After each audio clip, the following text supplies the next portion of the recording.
One thing you'll notice about sports is that they are multi-directional when it comes to speed. And if you can only move fast in one or two directions, that weakness is going to be exploited. And eventually, you won't be any use to your team at all. So to combat that, I've set up a drill that's going to help you get fast in any direction that you move. I'm Coach Forbes with InsideBaseball.com, and this is the Star Cone Drill. Now with the Star Cone Drill, it's very important that you've already stretched and been warmed up before, like in some of our other videos, because you're going to be opening up your hips all over the place, and we want to make sure that you're primed and ready to go. Right around me, I've got 8 cones set in the cardinal directions, and then in between all of those. And we are going to sprint, shuffle, backpedal, and open up in every single direction that we possibly can, especially on the baseball diamond. And if a fly ball is popped up in the air, you've got to be able to get back to it very quickly. The forward movement consists of getting into your athletic stance and exploding out of that, whether you're from a standstill or from a plyo back step.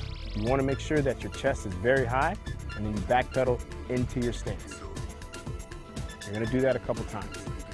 With the forward motion, you want to make sure that you're exploding out from your pre-pitch stance all the way into the cone 3 to 5 yards, and then coming back.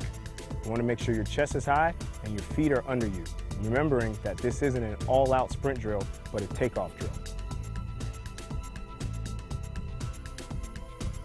The lateral motion happens out of the pre-pitch stance as well. You're going to move your feet to the side, not crossing over, and making sure that they don't get too much further outside the shoulder width stance, going from side to side. When you go backwards, you're going to open up your hips all the way out, simulating a pop fly or anything that you need to get under. You're going to make sure, just like when you're going forward, once you see the cone, your feet are under you, your chest is high, you get there in 3 to 5 steps, and then come back to your home stance. The oblique or the diagonal cones simulate the front and the back motions. They're just to the side. So the ones in the back you'll need to open up, but not 180 degrees. Look for the cone, keep your feet underneath you, touch it, come back to home. Make sure you leave out of your pre-pitch stance.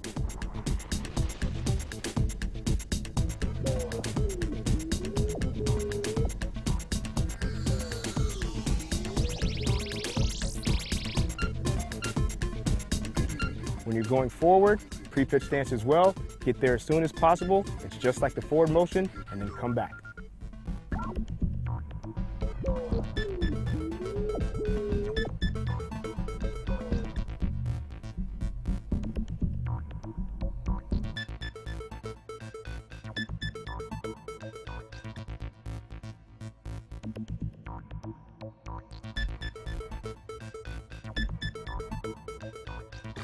Let's go ahead and get into the drill.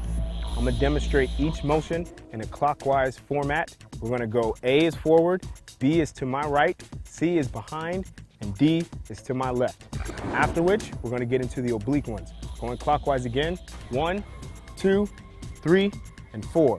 We're going to do 2 types on the B and the D because you're going to shuffle or open up. Watch how it's done.